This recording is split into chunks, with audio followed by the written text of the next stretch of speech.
Bienvenidos a Fox Noticias, les informa Andrea Linares. Comenzamos en México, donde el gobierno asesta un nuevo golpe al cártel Jalisco Nueva Generación con la captura de otro líder clave. Audias Flores Silva, alias El Jardinero, era considerado un posible sucesor de El Mencho y las fuerzas de seguridad mexicanas lo capturaron en un operativo aéreo y terrestre, respaldado por inteligencia de Estados Unidos. El despliegue movilizó a más de 500 agentes. Audías N. se encontraba resguardado por un fuerte dispositivo de seguridad y tras la confirmación de su ubicación por parte del personal de inteligencia naval, se activó un despliegue aeromóvil y terrestre para ejecutar la detención. Una vez asegurado, personal de la Fiscalía General de la República y de la Secretaría de Seguridad y Protección Ciudadana cumplimentó la orden de aprehensión, iniciando su traslado vía aérea a instalaciones de FEMDO. Autoridades lo definen como el segundo gran golpe del año contra la cúpula del cártel Jalisco Nueva Generación. La detención forma parte de una estrategia más amplia para debilitar la red, apuntando a sus líderes menos visibles. Y esta vez, a diferencia del sangriento operativo contra El Mencho en febrero, se realizó sin heridos ni balazos. La pregunta ahora es la siguiente. ¿Es este el principio del fin o solo otro capítulo en una guerra que no se detiene? Miguel de Samaniego, portavoz del Partido Acción Nacional en México, está conmigo para reaccionar el día de hoy. Bienvenido a Fox Noticias. Muchas gracias por la invitación. Un saludo a ti y a todo tu auditorio.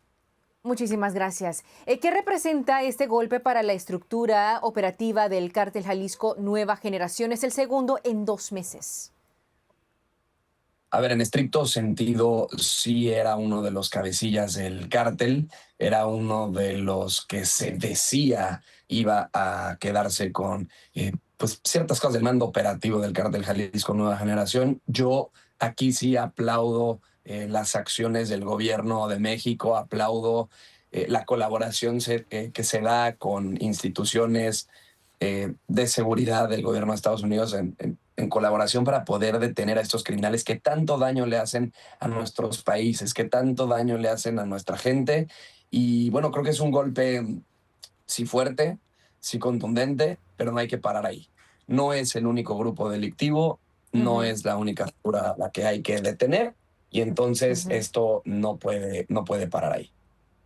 Ahora Estados Unidos había solicitado la extradición de Flores Silva, eso fue en el año 2021. ¿Cree que eventualmente termine en territorio estadounidense enfrentándose a un proceso judicial? Pues mira, mientras el sistema penitenciario en México siga siendo tan malo como es hoy en día, ojalá que sí, ojalá que cada delincuente sobre todo delincuentes de esta magnitud, ¿no? Y de este nivel de poder que por desgracia tienen, pues no nada más en nuestro país, sino en diferentes partes del mundo. Entonces, ojalá que sí pueda ser extraditado, siempre obviamente apegados a derecho, pero ojalá se puedan dar las condiciones de Sí. esta extradición. También quisiera compartir el siguiente titular del diario El País. Este dice, la presencia de la CIA y la presión sobre los políticos corruptos abren un nuevo bache en la relación bilateral. Y todo eso sucede mientras la administración Trump también ya tiene en marcha una campaña dirigida contra políticos mexicanos con el crimen organizado, posiblemente vinculados, ¿no? ¿Cómo define las relaciones entre ambos países en este momento?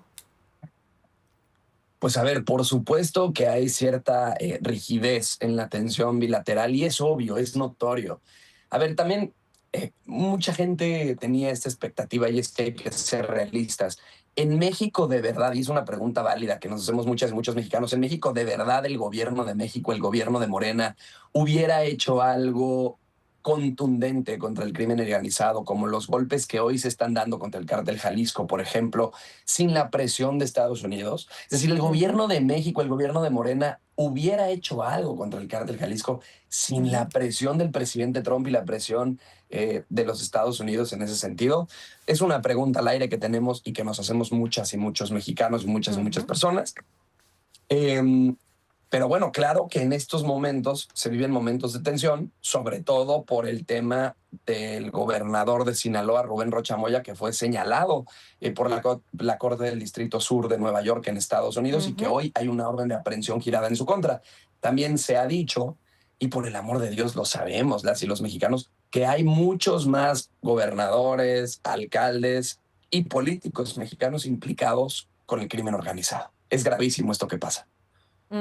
Y ese tema sobre el gobernador de Sinaloa, que involucra a Rubén Rocha Moya, ha detonado una bomba política, ¿no? En México hay quienes están a favor de esto, quieren consecuencias, ¿no?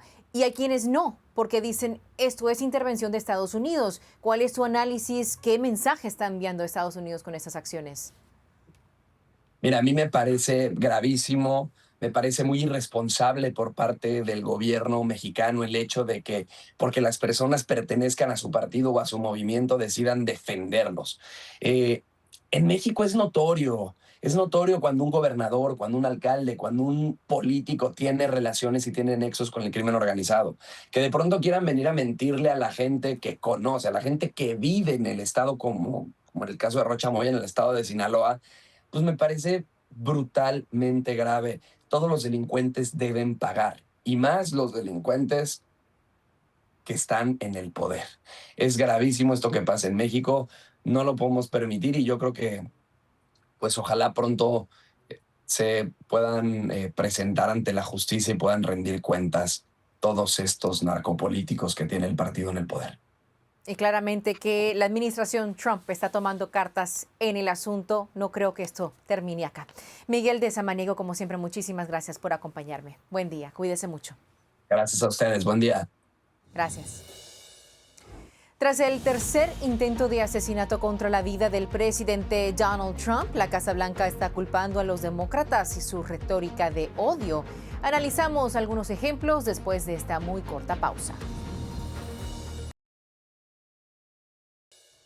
Bienvenidos de vuelta a Fox Noticias. Ahora pasamos a Washington, D.C., donde las consecuencias del impactante tiroteo en la cena de corresponsales de la Casa Blanca están generando una tormenta política que se ha convertido en un juego de acusaciones.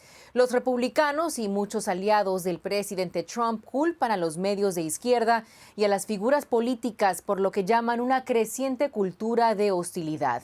Y con ejemplos recientes como los comentarios de Jimmy Kimmel sobre la primera dama y la publicación de Instagram 8647 del exdirector del FBI James Comey, que podría interpretarse como una seria expresión de intención de hacer daño al presidente número 47, es decir, Trump. La Casa Blanca considera que tiene base para señalar a los demócratas. Legisladores de ambos partidos están pidiendo bajar el tono, pero hay poco acuerdo sobre lo que realmente cuenta como retórica peligrosa o quién es responsable.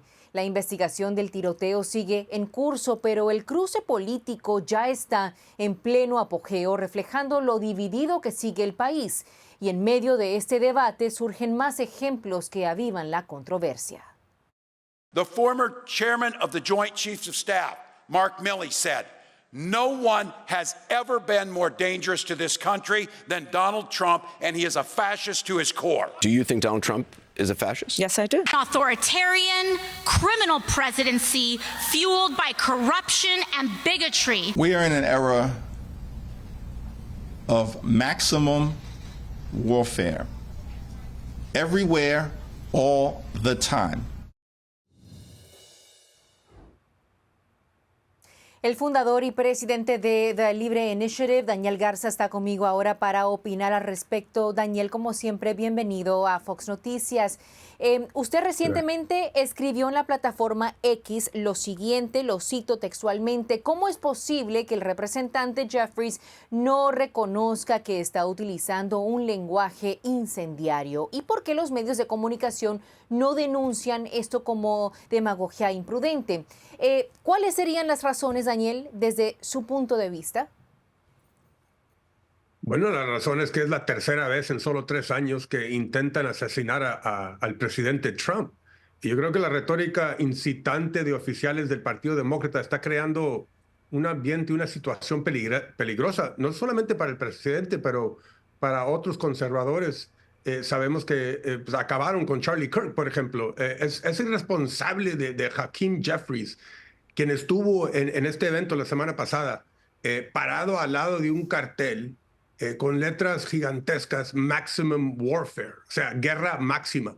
Esto lleva a la intención de generar división y hostilidad, demonizando al partido opuesto como si fueran enemigos del pueblo. Esto es parte del peligro, Andrea.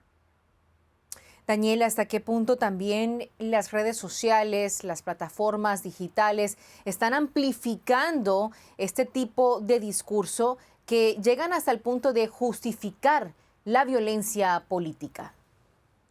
Bueno, mire, la cosa es que medirse uno, ¿verdad? Claro que pueden expresar desacuerdo, inquietud con la actualidad en el mundo de la política en contra de individuos o líderes electos que están promoviendo quizás no buenas ideas según tu perspectiva, pero reflexiona, por favor, sobre el impacto que pueden tener estas expresiones. Esto es lo que están haciendo y acaban de mostrar una larga lista de personas que estaban hablando muy fuerte, como Waltz y AOC, es de índole terrorismo estocástico. O sea, lenguaje indirecta, expresiones disimuladas que le otorga al instigador la certeza de negar su asociación con la violencia cometida por sus seguidores. O sea, la intención deliberada aquí, Andrea, es hacer que otro actúe con violencia como resultado de tu demonización de esa persona. O sea, te doy el ejemplo. A uno acaba de decir que es nazi o fascista, y sabemos que nazis no merecen existir. Esa persona es un nazi. Ipso facto, esa persona no merece existir. Entonces, cuando una persona actúa para terminar con la vida de una persona porque es nazi, la persona puede decir, yo no dije nada, yo no le estuve instigando a la violencia, pero estás actuando de forma estocástica. No, y también lo preocupante, Daniel, es que cada vez hay un porcentaje creciente de estadounidenses que está considerando que la violencia a veces puede estar justificada para lograr objetivos políticos. Rápidamente, ¿cuál fue ese momento que marcó el comienzo de esta tendencia, ¿no? De que ya no se trata solo de que está bien estar en desacuerdo, sino de que están recurriendo a este tipo de retórica, esta narrativa tan peligrosa. Pues es la izquierda, los líderes electos que han actuado como agrupación, es un cúmulo de actores que están haciendo esto. Un político electo deberá tener muchísimo cuidado con sus palabras. Tienen peso, especialmente en el puesto de liderazgo de un partido nacional. No pretendamos que no. Claro que sí. Daniel Garza, como siempre, muchísimas gracias por su tiempo. Gracias por acompañarme. Buen día. Gracias, Andrea. Gracias. Momentos preocupantes. Y Florida sacude el tablero político nacional con un nuevo mapa congresional que podría darle ventaja a los republicanos rumbo a 2026, estas elecciones de medio término. Esos detalles y mucho más enseguida. Bienvenidos de vuelta a Fox Noticias. Hablemos de la batalla por la redistribución electoral. Se está intensificando entre republicanos y demócratas a medida que se acercan las elecciones de medio término. En Florida, la legislatura estatal aprobó un nuevo mapa congresional que podría darle a los republicanos hasta 4 escaños más en el Congreso. Se espera que demócratas y defensores de los derechos al voto impugnen el mapa en los tribunales, argumentando que viola las protecciones constitucionales de Florida contra la manipulación electoral partidista. Pero según el gobernador Ron DeSantis, dibujar mapas basados en la raza es inconstitucional, una posición que ha estado en el centro de recientes fallos de la Corte Suprema.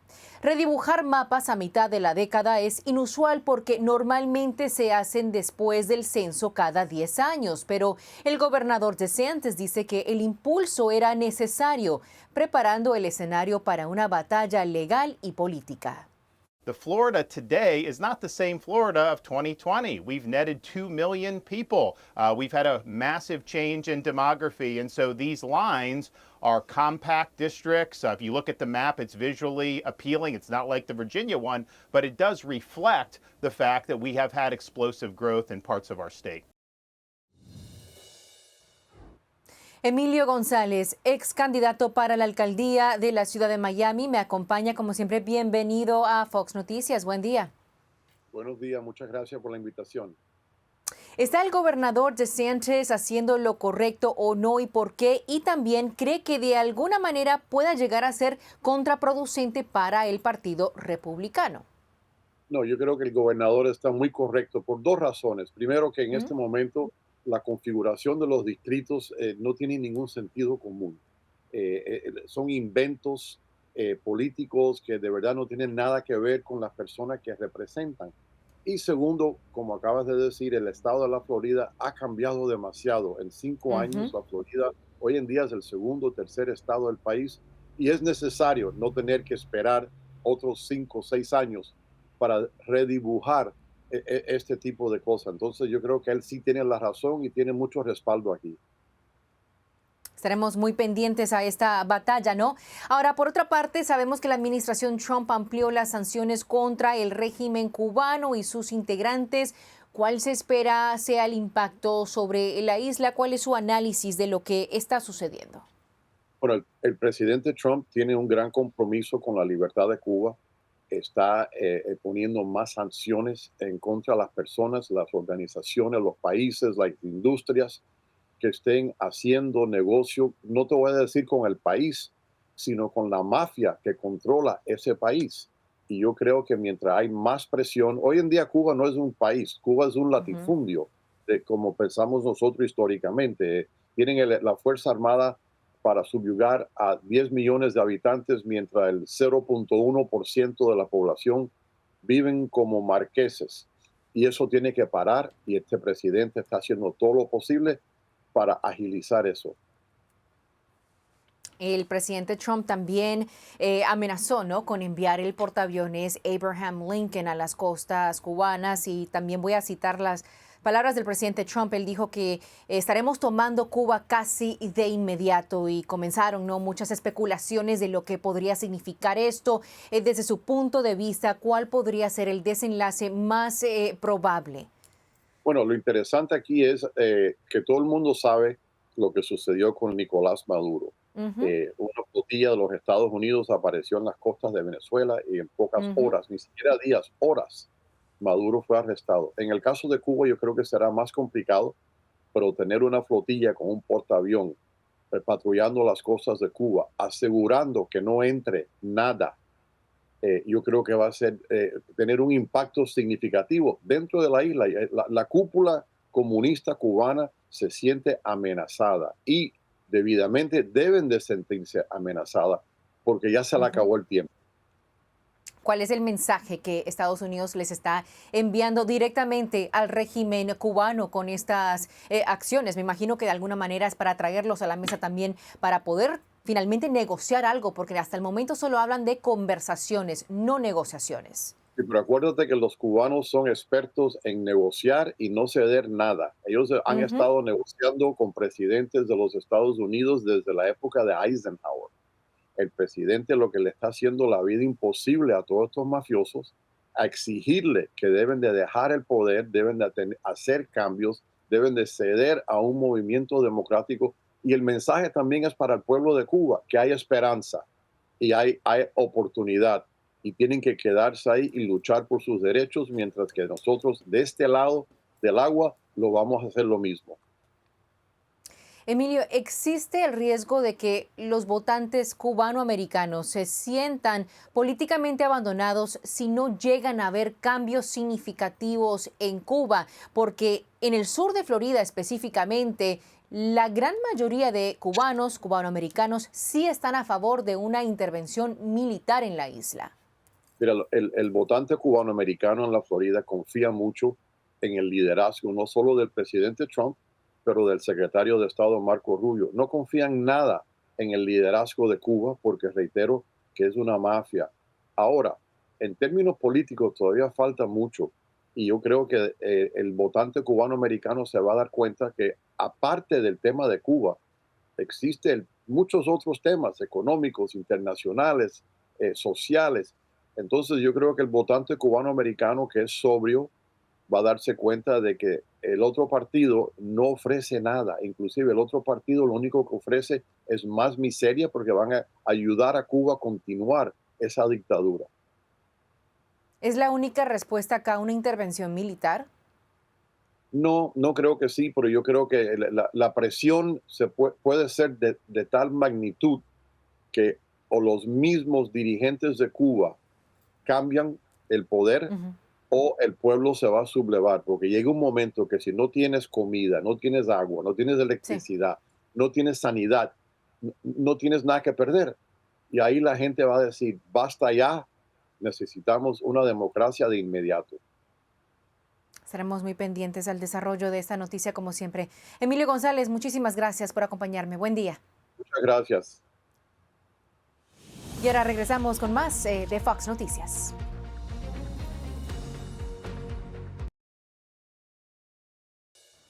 Muchas gracias por acompañarnos el día de hoy. Como siempre, nos pueden seguir en Instagram, Facebook, X, TikTok y WhatsApp para que no te pierdas absolutamente nada, siempre con Fox Noticias. Yo soy Andrea Linares.